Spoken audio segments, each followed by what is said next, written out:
Today on Place Name Here, podcasting. Audio without video. Oh boy.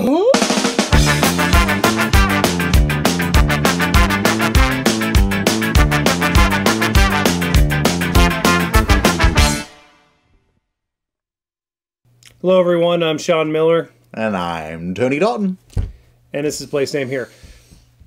Audio without video, or podcasting, is a popular way of doing things like this that we're doing right now. Mm-hmm. We've been discussing it a little bit, some of the benefits and trade-offs of doing video, doing audio instead of video. There's some people, some of our friends are doing podcasts, which are kind of like radio programs. Radio? What's that? Who listens to the radio? Podcast is an on-demand type thing, you know, where you can just download it and listen to it at will. So it really begs the question, should we be making Place Name Here into a podcast? Now, I do know that there was a person... Wait. If we make this into a podcast, the problem is you'll never get to see my random facial expressions. Right. I think there are some people that might really appreciate that. Yeah. That really just hate looking at you. So glad you turned that into an insult. Thank you. So, there are a lot of people out there that just can't stand the way you look, or the way that I look even. But I've never heard that. I've only heard it the other way. And there are some trade-offs. So, and there's when you're doing a program or writing a program for the internet, you have to make some considerations when it comes to doing audio and video. So my thought is that we do both. That we have this video blog or whatever this is considered, and then we make it available as a podcast also. What do you think about that, Tony? We're just having like a meeting right now, on the show. Just sure. Right, so I'm so thoughtful on this. It should be simple enough to take the audio. Right. Well, that's simple, but I guess the thing you have to consider when you're considering doing a podcast is you need to make sure that your audience, that your audience can only hear you. And when, like, for instance, for what we're doing, our audience can both hear us and see us now. If we do a podcast, they're not going to be able to see everything we're doing. So we'll have to make sure that our content is focused towards the listening audience. Wait a minute. So if we do just a podcast, I could be making silly faces at them and they wouldn't know it? It's true, but we'll also have the video, is what I mean. Oh, yeah. So, so it really begs the question. I don't know. Tell us what you think about that podcasting. If you're the problem is, I did hear from one of our potential viewers, a friend of mine. He said that he just doesn't have the opportunity to watch our videos for whatever reason, and that he does have a long commute in the morning, and that if he listened to a podcast, that would be a good thing. And he listens to a lot of podcasts on his commute. So I hope you're not watching YouTube videos on your commute. Don't do that. But that is not recommended. It's not healthy. Don't watch YouTube videos on a commute. No. But you could be listening to the sultry sounds of our voice into your ear holes, as well as your eye holes. How do you listen through your eye holes? I mean, it's not the right word, but it's a similar concept.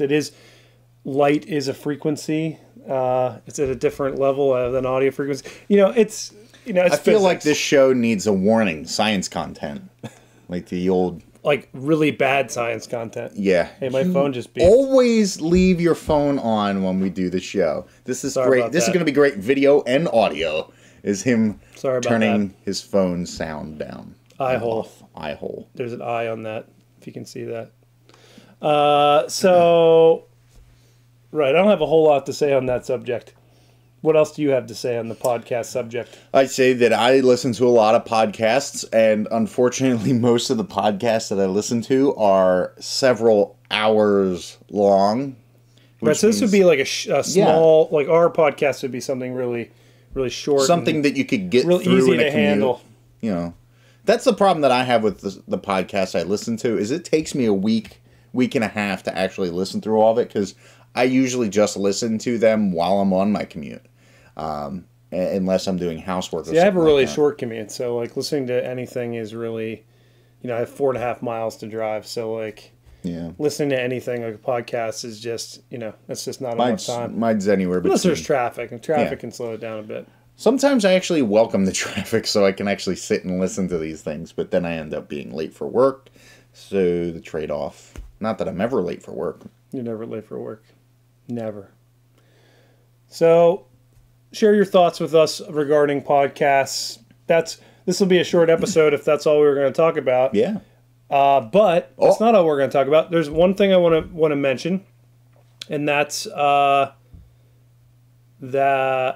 Yes, I totally forgot. No, Fezzik jogged his memory. if you go to govtown.com and you click on Critical Hit, the great Critical Hit blog, Ryan Frost, the prolific blogger of Critical Hit and film critic, is writing again, and he's writing a fantastic review, essentially his top 100 movies.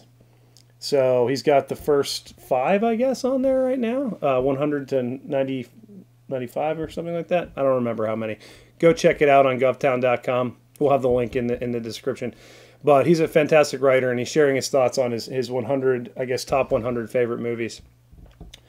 And in addition to that, we talked about last week we were going to try to do something at the end of the show to kind of put a bookend, if you will, a nice ending to the show. And we used to do we had been doing our gray and then our little chit-chatty in the background, but I think we're gonna borrow a concept from another vlog show, Rhett and Link, Good Mythical Morning. Since they're not doing Good Mythical Morning right now, I figured it's okay. I don't feel bad about taking their idea. In fact, YouTube is all about collaboration, and I thought it was a great idea. So we're not taking their idea exactly. What they do is they spin a wheel, and on the wheel are different things that they can do at the end of the show. And those things that they do are either things that they come up with or things that their viewers submit via email, Facebook, YouTube comments, and so on and so forth. So we're going to need that from you too. We're going to need you to, as a viewer, to be a little more active in the participation of the show and be putting your comments on there, and we'll give you an example. So instead of using a wheel, we decided to use one of these. So anybody who's nerdy enough will know what one of these are, and I just realized that this is red and our tablecloth is red, so it might actually disappear on the table. But this is a 20-sided die. Dodecahedron? Dodecahedron, or a Is that right? a D20 in other terms. There's a lot of terminology for these things. So what we're going to do is we're going to roll the die off the table. So I don't know what the rules are with D&D with No. see, it's all rubbery. 3. And so it goes to number 3. And then we're going to, since I don't have any interns right now, we just have it on a piece of paper. But then we're going to have this 20 numbered. I want to have a chart that has removable pieces of paper that we can set up that everyone can see the options. Yeah. But 20 things on that are little things that we will have to ad-lib at the end of the show.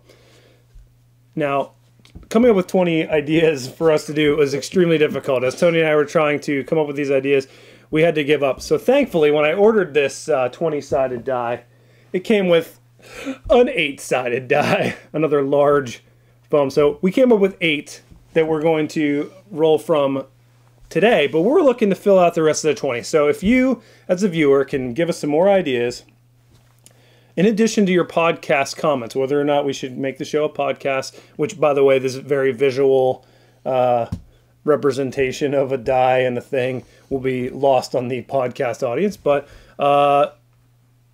they can still hear our ad lib or whatever. Yeah, we're going to say what. So we came up with 8 things. We're going to roll the die, and we're going to do one of the 8 things, and then we'll end the show. So just please, in the comments or on the Facebook page or the Google Plus page or wherever you may have a way to contact Tony or I, please give us your ideas for things, for a little mini sketch that Tony and I can do immediately at the end of the show. Just like as an example, I can use one of the ones off ours, which I don't want to because we might roll to it. What was the one of the ones you said that's not on the list?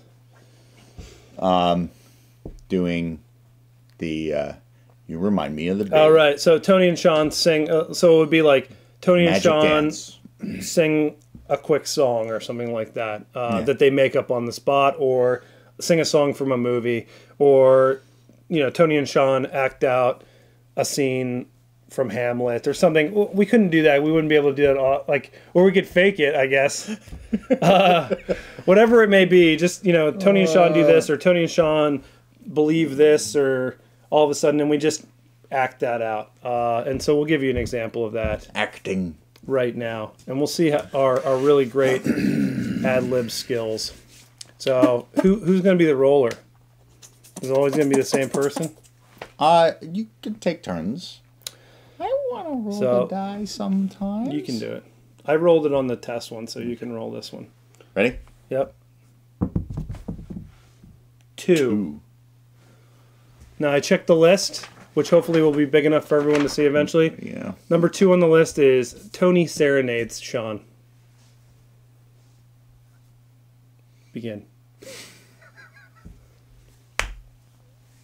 I'm going to do this. Maybe this will help inspire you. I have to think of the right song for you. This has to go a lot quicker for it to be really punchy. Yes. No.